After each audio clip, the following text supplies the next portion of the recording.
Cela s'est passé il y a plusieurs jours déjà, mais les résultats n'ont été dévoilés que très récemment. Les fouilles du cimetière de Saint-Dalmaz, près de Cagnac-les-Mines, non loin du domicile des Jubilard, n'ont rien donné.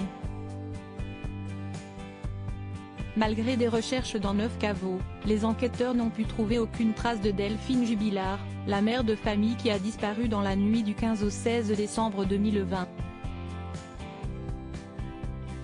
La mauvaise nouvelle, annoncée ce lundi 8 août par le parquet de Toulouse, vient mettre un nouveau coup de frein à une affaire qui peine à avancer malgré 18 mois d'investigation.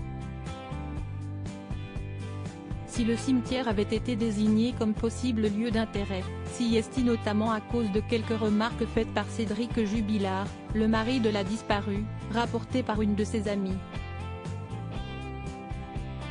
Selon le témoignage d'une proche de l'infirmière de 33 ans, alors qu'elle était partie à la recherche de son ami le 21 mars 2021 en compagnie de Cédric Jubilard, ce dernier a eu quelques propos étranges qui ont éveillé sa suspicion.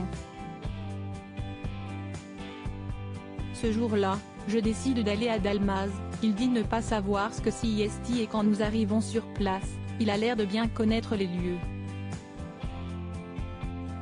Il me montre les joints des tombes du cimetière, il me fait un cours sur les joints propres, sales. Et il me dit oui, je m'y connais malheureusement. Il y a une tombe pour laquelle il me demande de l'aider à ouvrir. Il a ouvert le tiroir d'une tombe et s'est mis à rire et a dit merci, maintenant il y a tes empreintes avec les miennes et il a rigolé. Cédric Jubilard reste en détention, une attitude étrange pour un homme dont la femme a disparu 3 mois plus tôt et qui reste sans nouvelles depuis. C'est ce qui a poussé les enquêteurs, après avoir recueilli le témoignage de l'ami de Delphine, à entreprendre de nouvelles fouilles dans le cimetière en question. Seulement ces recherches n'ont rien donné malgré la localisation idéale du cimetière, lieu isolé, accessible en voiture depuis une petite route et proche du domicile des Jubilard. Cédric Jubilard a été mis en examen pour meurtre sur conjoint en juin 2021.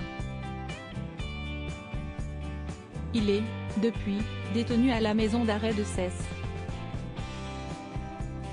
S'il est toujours présumé innocent, une nouvelle demande de remise en liberté a été refusée en juillet 2022, notamment à cause d'un faisceau d'indices graves et concordants qui avait mené à sa mise en examen.